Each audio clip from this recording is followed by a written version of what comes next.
So we're sitting here with Dillon Hill, who started an event called Loneliness Sucks, and it caused quite a stir. So Dillon, can you tell us a little bit about why you started that?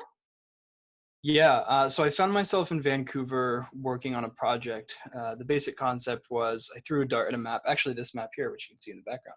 But I threw a dart at that map, and where it landed, I moved there until I was able to have a positive impact on the community, which was kind of vague. I didn't have a particular idea in mind. When I got to Vancouver, there were a lot of local issues that people frequently referred to and talked about, but there were things that I didn't necessarily feel qualified for. Every single person I talked to really quickly would always have sort of a throwaway line where they would say that they were lonely, and they wouldn't really dig deeper into it, but they would just kind of mention it. Like They'd be like, well, I just got here to Vancouver, so I don't really know a lot of people. I don't get out much, but you should look at homelessness. And then they would go and like, I heard this about homelessness.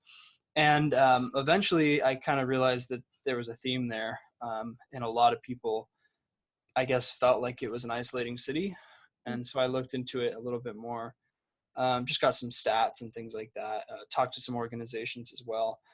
And ultimately, I thought it'd be kind of an interesting thing to, I don't want to say tackle because that sounds like I expected to solve it, which I didn't, but more so just kind of talk about, I guess, or, do my own little tiny effect on it. So I just put together a board game night and inviting people that really didn't want to go to the event was my angle.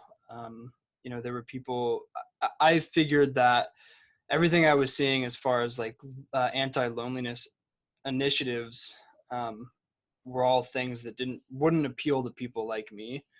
They were very much like, hey, big block parties and come plant a tree with your neighbor. And it's just, it seemed really high commitment, I guess, or grandiose in a way. So I just wanted to do something that was super small and do my best to kind of answer the questions that I thought people like me would have. You've also said that you're an introvert, so I assume that's partially what you're talking about.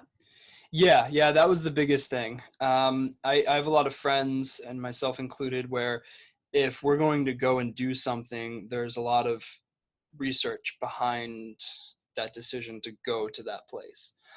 Who's going to be there? What are they like? A couple of people I met, they did something interesting where they came sort of like with questions and things to talk about beforehand.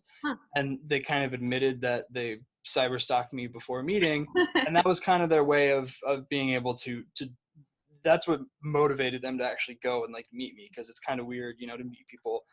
Did you feel lonely when you moved to Vancouver?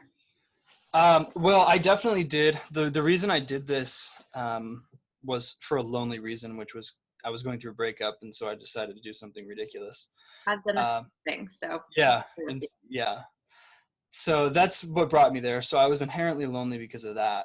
On top of that, my stupid idea was made even stupider because I thought when I went there that I would not bring my cell phone and I would leave my old social media behind. So when I got there, I was very much isolated in that way. So let's talk a little bit more about this event. So you hosted a game night. What was interesting, however, was I got a fair amount of attention. I was on a radio, newspaper, but actually nobody showed up to the event, which was I've yet to figure out what that means, but I feel like it says something. My guess would be that it's just a topic that feels shameful. I think it's a thing that a lot of people feel, but I feel like you tapped into that shame when you talked to people and you asked them, what are some issues? And they said, well, I feel kind of isolated, but look at this other thing because we can't talk about this thing that actually hurts me a lot. Right. Yeah, I think that was definitely at play there. What was interesting is through like the news and stuff, there were, I think at this point, 60 or 70 people that signed up and said they were interested. I think that you're doing a really impressive thing. And I think it takes a lot of courage to do it. and to keep going. But I feel like just the amount of coverage that you've gotten should be an indication that you're on the right track. Right.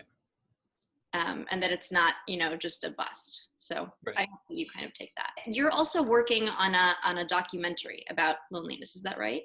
Yeah. Well, so essentially, my full-time job, I make a documentary series, and this documentary that is about loneliness it starts off as me throwing a dart at the map. And so it was never well, what I realized is, like, I didn't sort of consider it about loneliness. It was more so about, like, me going through a breakup and then going to a new place and trying to help. Once I got there, I realized that, like I said, that's an inherently lonely situation.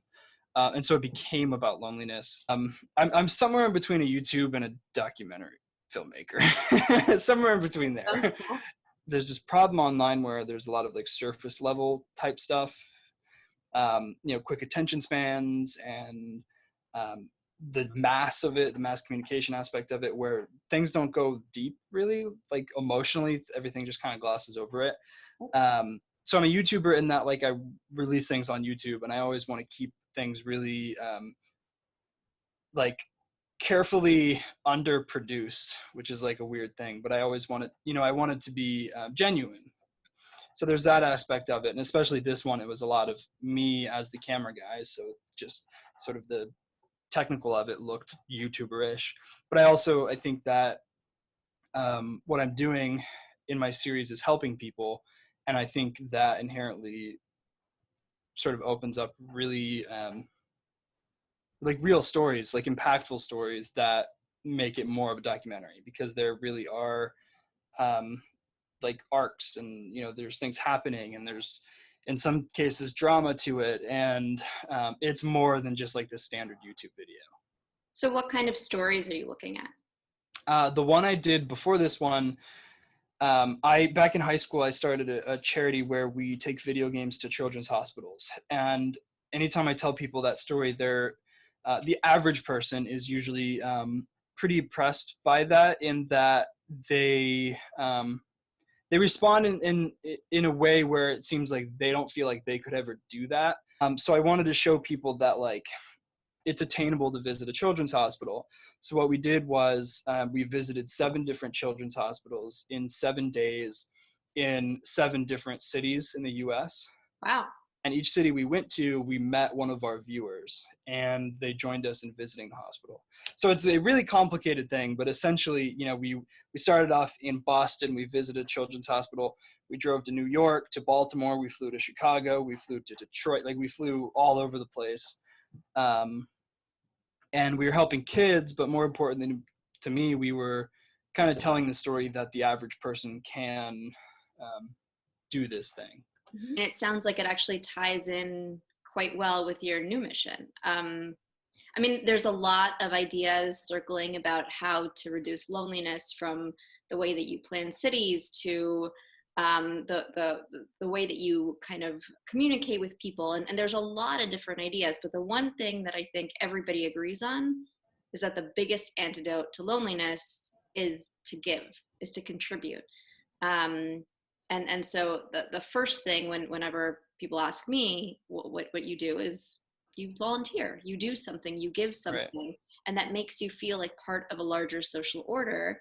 And that in itself kills any feeling of isolation. It's a pretty powerful thing. So I feel like right. You've actually had a kind of a cohesive journey, it seems like. Yeah. I did submit paperwork to start a charity in Canada, so I'm hoping to be able to, like, grow the loneliness sucks thing that, like, I started. That'd be awesome to continue it in some way, but obviously running an international charity is not something that's very easy. Side project. Yeah. I don't know. I'll see how it goes, but giving a shot. What kind of charity? I mean, what do you envision this becoming in your ideal world? Here in where I live, there's twice every 2 weeks there's a board game night in downtown. Mm-hmm. And when I saw it, I was like, oh, okay, that's cool, whatever. I like board games, so I'm gonna go do that. When I got there were at least 100 people, which was insane. But then on top of that, I went there And I kind of had to like really hype myself up to get there because I didn't know anyone. And then I got there late, which means everyone was already playing board games. But people kind of noticed that I was very confused as to like what I was just kind of standing in the middle of the room like, oh gosh, what do I do now? And everyone was really welcoming, and it was a really powerful environment. So I'd love to be able, there was nothing like that I saw happening in Vancouver. And I just think like everybody loves board games to different extents, and it would be awesome to have maybe like a once a month board game event there in Vancouver. But also I wouldn't be able to go there once a month, so I'm not sure exactly, but something along those lines. I think kind of continue working on it to where people actually show up. Fair enough. Yeah.